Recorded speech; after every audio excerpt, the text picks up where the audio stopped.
Hello po, mapagpalang araw po. Narito tayo sa tahanan ni Sister. Pangalan? Carmen po. Yan, si Sister Carmen. Barangay 102. Yan, 102 Sonate, District 1, Tondo, Manila. Oh. Dahil taga-Tondo siya, alam niyo naman siguro anong ibig sabihin ng taga-Tondo. Matapang. Kami siga. Sabi. Nakatakot yung mga artista ko sa rito. Mga sigado po. Mga siga. Wala tayong magagawa, ano po. Actually, hindi naman talaga, ewan ko bakit natagurian nilang mga siga yung taga-Tondo. Pagka nasa ibang lugar ka, pag sinabing Tondo, isa lang ang sasagi sa isip ng tao. Nakatakot. Yan. Totoo yun. Tama yung sinabi niya, natatakot ang tao. Yun nga lang pag sumakay kami ng taxi nung araw, pag sinabi namin sa Tondo, ayaw kaming sakay ng taxi. Isipin niyo po yun. Kasi nga, yun nga ang dahilan. Pero yung kasabihan, Tondo man, may langit din. Okay? Magsisimula po tayo. Meron po akong hawak na Bible, is Poimen Bible. Medyo makapal siya, New and Old Testament. Opo, hindi kagaya ng dati, nagdadala ko yung kalahati lang, yung New Testament. Sa Bible po, ang tanong ganito bakit natin binabahagi ang Ebanghelyo ng Panginoon sa bahay-bahay? May mga malilikot po kasi ang kaisipan. Ang sabi nila, dapat ang salita ng Diyos sa simbahan. Simbahan. O naalala nyo ba ng panahon ng pandemic? Hindi po ba nangyari noon tayo walang lumalabas? Oh. Yung simbahan sarado. Sarado po yung mga simbahan nung araw. So sa aking karanasan,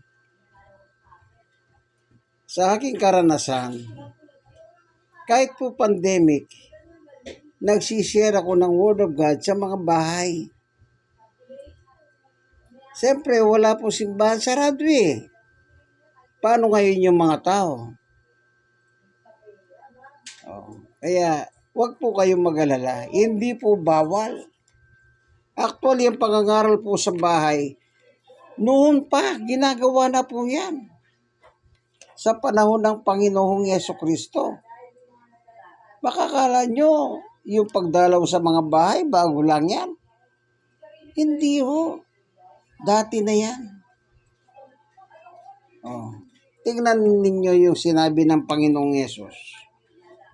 Meron kasi siya sinabi rito Babasahin ko lang Pero bago natin babasahin, tayo muna ay panandaliang manalangin upang hingi ng patnubay ng ating Panginoong Diyos. Panginoong Diyos, sa aming Ama na makapangyarihan sa lahat, minsan pa, samahan mo po kami sa aming pag-aaral ng Ebanghelyo ni Sister Carmen. Buksan po ang puso at isip ng bawat isa, especially yung mga nanonood ng video ito, upang sa ganun pare-pareho namin pakikinabangan ng iyong salita.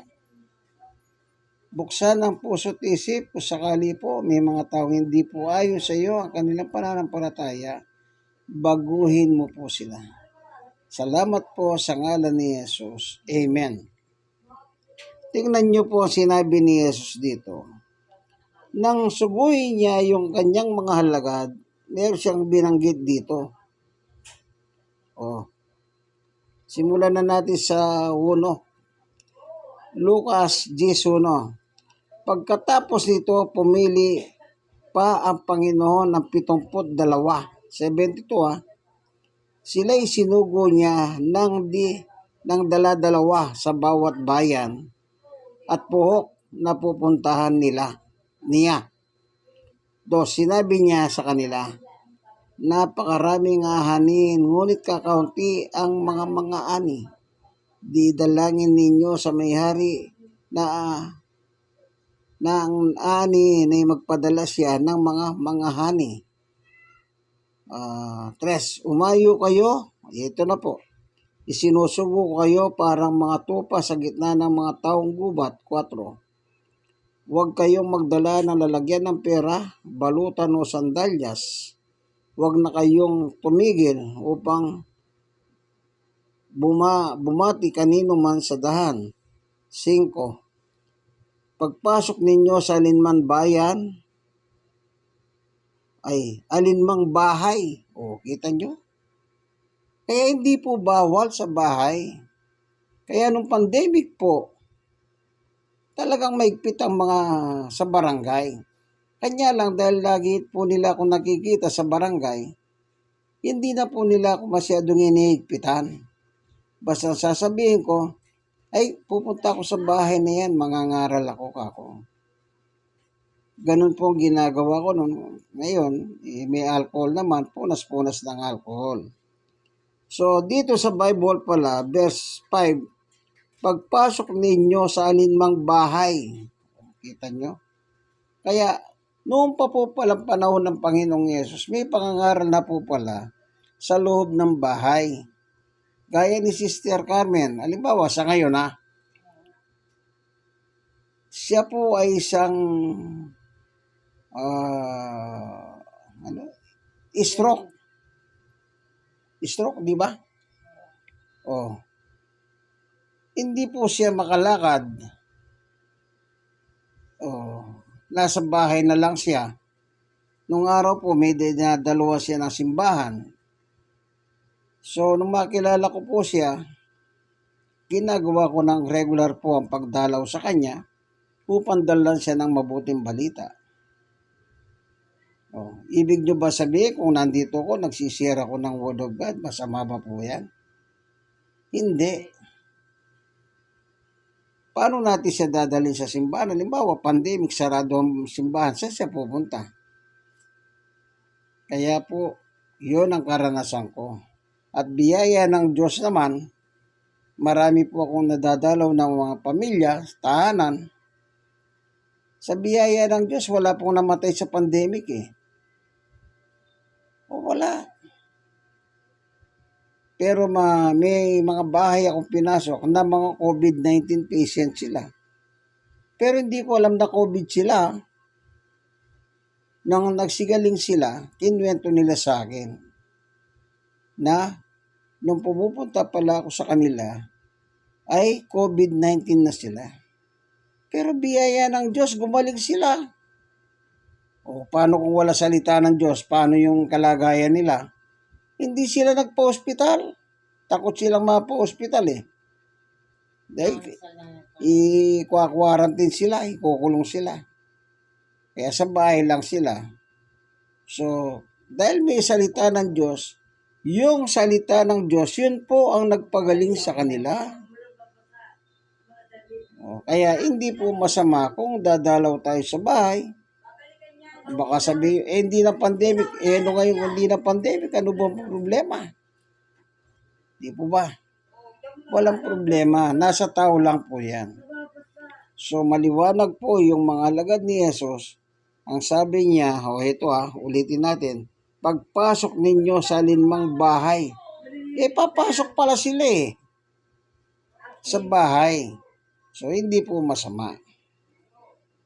Kaya, huwag po kayong masyadong malikot ang utak.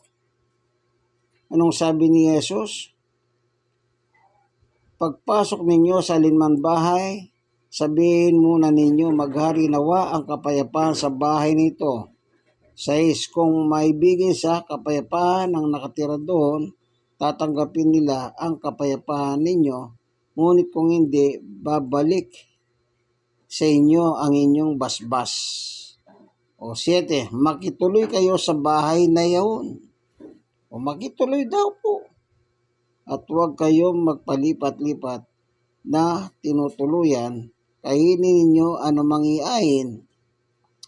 Kainin ninyo at inumin ang anumang iain sa inyo, sapagkat ang manggagawa ay karapat-dapat tumanggap ng sahod. O, sinabi pa, kung may magpakain sa inyo, kainin nyo eh.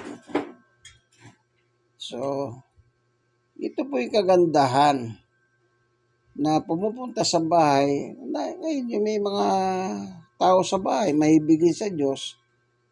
Ako po, pinapakain nila ako. May tanghalian, merienda, hapunan. Oh. Yan po ba'y masama? Hindi, sabi nga ni Jesus, kainin ninyo eh. Oh. Pero hindi po ako nangihingi ng pagkain. Ang mahalaga sa akin, yung presensya ng mga tao. Ngayon, nagkataon, sabi nila, magmerienda ka, hindi, okay lang po, no? Kaya wala pong masama sa ganyan. Yung iba kasi ginagawa nilang, ewan ko, kung anong kaisipan meron sila. O, tandaan nyo po yan, ha? Yan pangangaral po pala sa mga bahay-bahay. Noon pa pala ginawa na ng mga lagad ni Jesus yan. O, tignan naman natin nung panahon ng Pentecostes. Nung ang Panginoong Yesus umakyat na po sa langit. O, siguro alam niyo naman ang istorya niyan. Nangaral si Jesus. Inabla si Jesus, sinatulan ng kamatayan sa krus. Inilibing at muling nabuhay. Then umakyat sa langit. Oh. Yun po yung araw ng Pentecostes. Nung umakyat siya sa langit. Anong ginawa ng alagad? O, tingnan po natin sa Biblia. Dito po sa Gawa chapter 5 verse 42. At araw-araw sa templo at sa mga bahay-bahay, walang tigil silang nagtuturo at nangangaral ng magandang balita tungkol kay Jesucristo, tungkol kay Jesus ang Kristo. O, kita nyo po. Saan daw sila nagpupunta noon? Nung ang Panginoong Yesus umakyat na sa langit, sa panahon ng Pentecostes, sa mga templo at bahay-bahay. O, nung pandemic po, yung mga templo, simbahan sarado, hindi ka pwede pumunta. Baka pati pa rin, hindi nga makapasok nagawa ng pandemic eh. Oh. Paano ngayon yung tao? Dalawin mo. Bahaginan mo ng salita ng Diyos. Oh. Kagaya ni sister. Oh. Yan po ang kagandahan ng may pangangaral. Ngayon, kung dahil malikot yung isip ninyo, kung minamasama nyo po yung ganito, wala tayong magagawa. So, sa panahon naman nila Pedro, anong sabi? Araw-araw. Sa mga templo at bahay-bahay. Siyempre, pumapasok sa bahay. Anong gagawin? Di natural. Ipangaral ang ebanghelyo sa mga taong naroon. Tandaan nyo po yan, kaibigan. Kung meron pa, tignan nga natin dito. Si Pablo naman. Ito.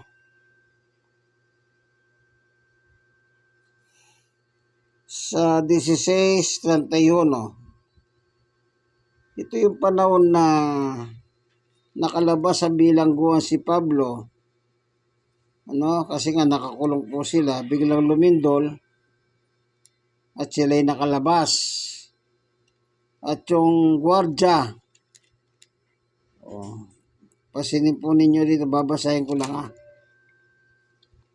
sa 31. Kasi may tanong dito eh. Ito, sa 29 natin basahin. Humingi ng ilaw ang bantay, patakbong pumasok at nanginginig na nagpatira pa sa harapan ni na Pablo at Silas. Verse 30, sila'y inilabas niya at sinabi, mga Ginoo, ano ang dapat kong gawin upang ako'y maligtas? 31. Sumagot naman sila, sumampalataya ka sa Panginoong Yesus at maliligtas ka, ikaw at ang iyong sambahayan. Pamilya, ibig sabihin sambahayan, pamilya. 32. At ang salita ng Panginoon ay ipinahayag nila sa kanya at sa lahat ng nasa kanyang bahay. Kita niyo po, yung bahay ng gwardya. Nangaral sila, Pablo at Silas. Sinama sila ng gwardya. Oh. Anong sabi? At ang salita ng Panginoon ay ipinahayag nila sa kanya at sa lahat ng nasa kanyang bahay. Sa loob ng bahay po, nangaral si Pablo at Silas. Pinangaralan po yung sambahayan nitong gwardya. Makita niyo po? Kaya hindi po masama kung may pangangaral sa tahanan. Kahit nasabihin nyo ngayon, halimbawa ngayon na, hindi naman pandemic, bukas na yung mga simbahan. Opo. Kahit hindi na pandemic, kailangan pumunta ka rin sa bahay. Kagaya ni Sister, dahil may kapansanan, Kaya yung mga may kapansanan po, mas maganda talaga, madalaw mo sila. Para saan? Sa Ebanghelyo. Oh. Kanina po, ano ba sinabi ko kanina? Sa kabila pala yun, binanggit ko kanina. Na ang paglikha ng Diyos, kung babasahin mo yung Genesis chapter 1 hanggang 31, verse 1 hanggang 31, doon nakalagay ang creation ng Diyos. 5 araw, nilikha ng Diyos ang lahat ng kailangan ng tao. 6 na araw, nilikha ng Diyos ang tao. Nilagay po sa Garden of Eden.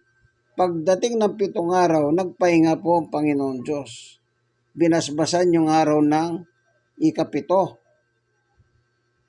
Nang sabi niya, ang 7 araw ay sa akin.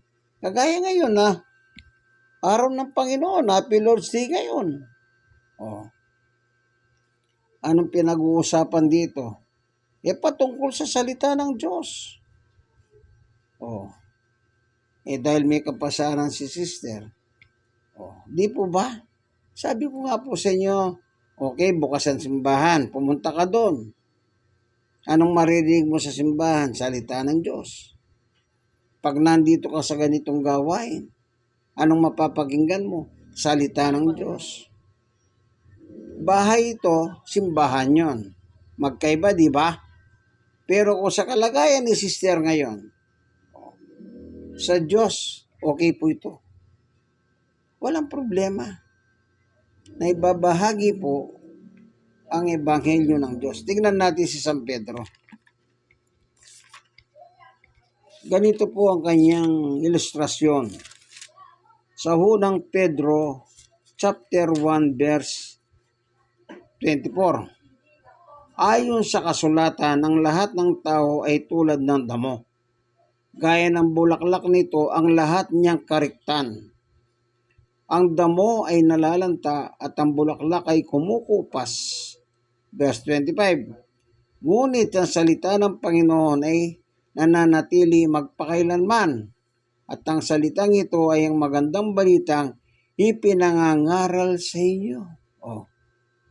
Yang mabuting balita o salita ng Diyos na ipinangangaral sa inyo, sabi ni Pedro. Hindi ba sabi sa Gawa chapter 5 verse 42? Araw-araw sila Pedro pumupunta sa mga templo, nagpupunta sa mga bahay-bahay upang mangaral ng itong si Jesus, siya ang Kristo o tagapagligtas. Kita niyo po, Kaya sinabi niya, yung salita ng Diyos na ipinangangaral sa inyo. Kaya pinangangaral po. O, masama ba ngayon kung nangangaral tayo sa loob ng tahanan? Hindi po. Nakakapakinig ako, nakakapakinig siya. Kaya wala pong masama sa ganito. Ngayon, kung sa inyo po, parang hindi maganda, ako binasa ko naman yung ebidensya. Nasa inyo po yan. Tanggapin nyo man at hindi yung nakasulat sa Biblia, huwag nyo akong anuin kasi tao din akong gaya ninyo. Yung nakasulat po, ang importante.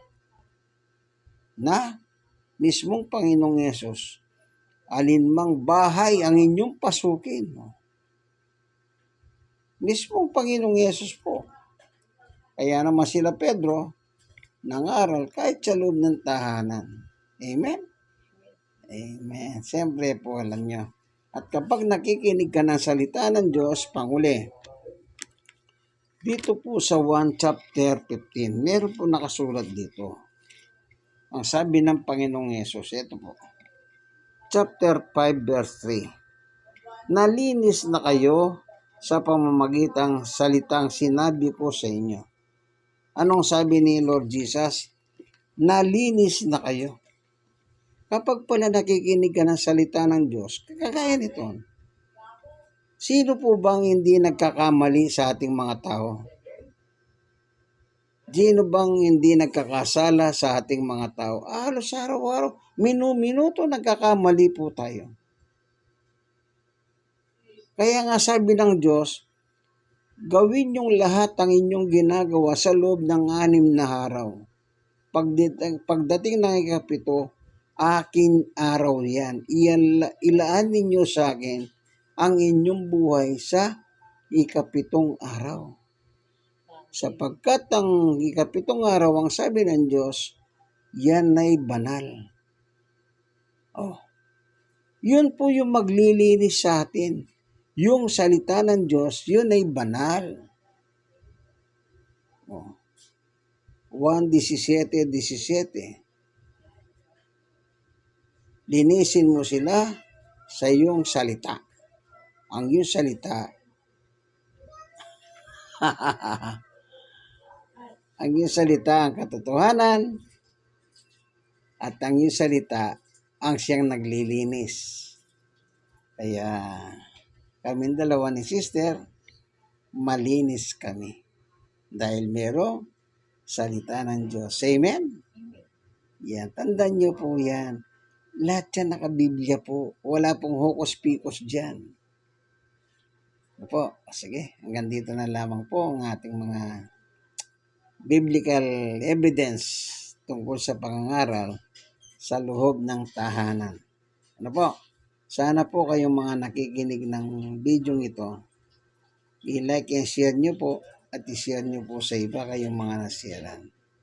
God bless us all po. Salamat sa iyo, Panginoon Diyos, sa pagkakataon na binigay mo sa amin na kami po ay makapagbulay ng iyong ebanghelyo at binusog mo na kami ng aming kaluluwa. Pagkain at nilinis mo kami ng iyong salita. Salamat po sa ngalan ni Jesus. Amen and amen. Bye. Ikaw. Ayan.